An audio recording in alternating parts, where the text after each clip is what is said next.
سلمان صاحب، جہانگیر ترین صاحب کی سیاست بڑی ڈسکس ہو رہی ہے آج کل. یہ بھی باتیں ہو رہی ہیں کہ نئی سیاسی جماعت بنانے جا رہے ہیں. کیا وہ کامیاب ہو سکتے ہیں اس میں؟ دیکھیں مریم، ابھی ایک بات کی گئی ہے، میں اس کی 100% تائید کرتا ہوں کہ یہ کوئی اصولی سیاست تو تھی نہیں، اور اگر اصولی سیاست ہوتی تو لوگ کھڑے ہوتے. یہ جو وابستگیوں کی تبدیلی کا عمل ہے، حضور اصولی سیاست اب ہو رہی ہے. میں نے یہ آپ سے جی آپ ابھی تو میرا خیال تھا کہ شاید طیارے کی لذت سے باہر آ چکے ہوں گے. بات یہ کہ جہاں تک کہ آپ نے جہانگیر ترین فیکٹر کی بات کی ہے، میں نے آپ کو بتایا کہ ماضی کے اندر بھی پولیٹیکل پارٹیز پہ بڑے بڑے برے وقت آئے. میں دو اشخاص کی مثال دینا ضروری سمجھتا ہوں. ایک تو تھے ذوالفقار علی بھٹو. انہوں نے نواب محمد احمد خان کو قتل نہیں کیا تھا، انہیں ایک شبے میں رکھ کر پھانسی کے پھندے تک پہنچا دیا گیا، لیکن اس شخص نے معافی نامہ نہیں تھا لکھا.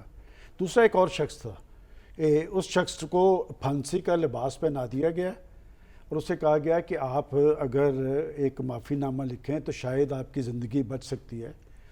اس شخص نے کہا تھا کہ زندگی اور موت کے فیصلے زمین پر نہیں آسمانوں پہ ہوتے ہیں، اور اگر میری زندگی کا خاتمے کا وقت آ گیا تو یہ کچھ بھی کر لیں، مجھے اوپر جانا ہے، اور اگر میری زندگی ہے تو یہ الٹے بھی لٹک جائیں تو یہ میری زندگی ختم نہیں کر سکتے. وہ اس وقت کا مفکر جو ہے وہ سید مودودی تھا.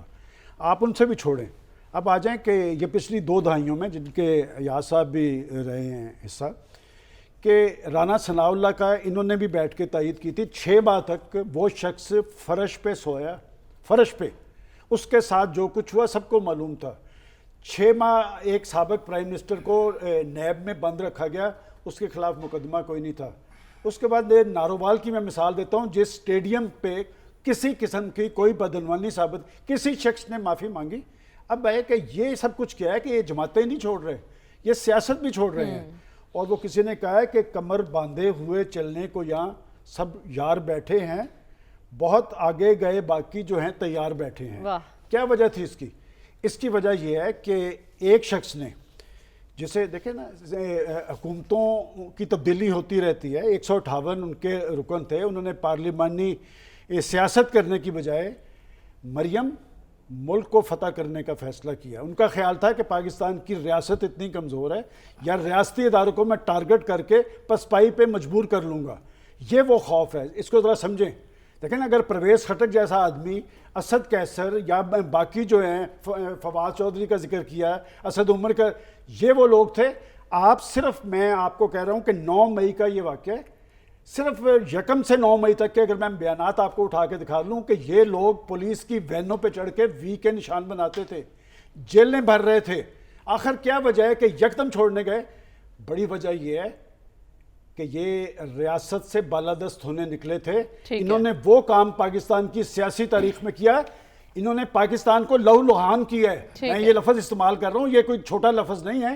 یہ تو سمجھے تھے کہ ہم اداروں پہ بالادست ہوں گے اور پاکستان کے اندر ان کا تسلط قائم ہوگا. یہ سب کچھ الٹ پڑ گیا ہے.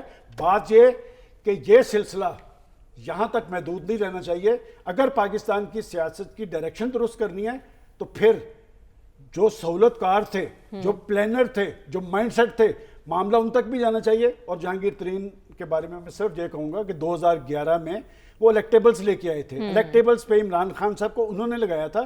2018 تک اس حکومت تحریک انصاف کو مسند اقتدار پر پہنچانے والے جہانگیر ترین تھے. لیکن جہانگیر ترین لیڈر نہیں ہیں، بہت اچھے مینیجر ہیں، لا سکتے ہیں، بٹھا سکتے ہیں، کھلا سکتے ہیں، چلا سکتے ہیں، لیکن پارٹی نہیں بنا سکتے. ٹھیک ہے.